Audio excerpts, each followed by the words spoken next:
Train by day, Joe Rogan podcast by night, all day.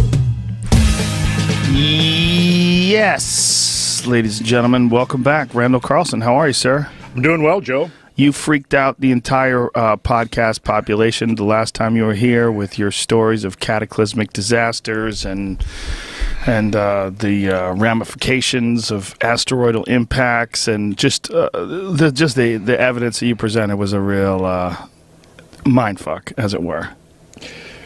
Well, what can I say?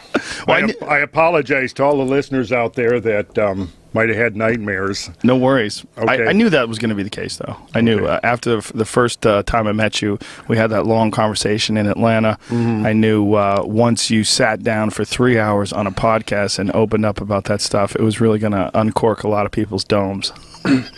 Well, you know, ironically, there's an upside to the whole thing. Maybe we'll have time to get into that a little bit today. Yeah, definitely. So tell me, you just returned from a long excursion with Graham Hancock. If you want to bend that thing like that towards your face, it'll probably work a little. Yeah, there you go. Like this? Yeah, there you go. You just returned from a long excursion with Graham Hancock. You guys were on the road, and what was the nature of your trip?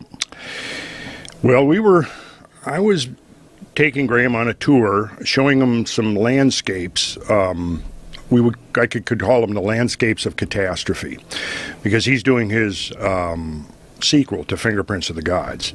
And you know, when he came out with that book in 1995, he was theorizing that there had been this lost civilization in prehistoric times. And you know, the critics, the gist of most of what the critics were attacking him on, and there were considerable attacks on him as a result of some of the things he put forward in that book, was that, well, if there was this, you know, great civilization that had existed in, you know, somewhere back in prehistory, where's the evidence of it? Where is the pottery? You know, where are the carvings? Where is the infrastructure that would have existed?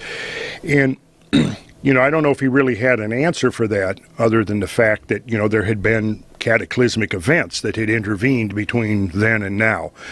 But he wasn't really specific about what the nature of those catastrophes actually were. And a lot of additional research has come out since 1995 that basically opens the window onto those events that basically separates our modern history, which, you know, the recorded history goes back 5,000 or 6,000 years. You know, when we look at the emergence of modern civilization, we would basically trace it back to 9,000 or 10,000 years ago with the emergence of you know, agriculture, the dispersion of languages, the first cities, and so forth. When we go beyond that, a few thousand years, we're in a completely different world. And I mean, so completely different that it's almost unrecognizable from our modern world. If we started recreating maps, going backwards, like taking snapshots of the planet every millennium, going back, what we would see is that going back to 7,000 or 8,000 years ago, the basic configuration of our planet would not change much. Once we get 11, 12, 13,000 years ago, the changes become profoundly dramatic. We start seeing sea levels going down hundreds of feet. We see massive ice sheets covering North America and Europe, and lots of other enormous changes. Beyond that is what I consider to be deep history. Because as we may have talked about in our last interview, you know, we modern humans have been on this planet for 150 to 200,000 years at least. You know, if we go back, say, I think the oldest modern human skeleton ever found was named Homo adultu, and he dates to about 180,000 years, roughly. If we think of a generation of humans as 25 years, that's 7,000 generations of humans. Wow. Right? Now, so the question is what were we doing for all those thousands of generations until somebody finally realized, hey, you know what? We can plant crops. We can, you know, we can build cities. We can form communities. You know, we can invent language, et cetera, et cetera.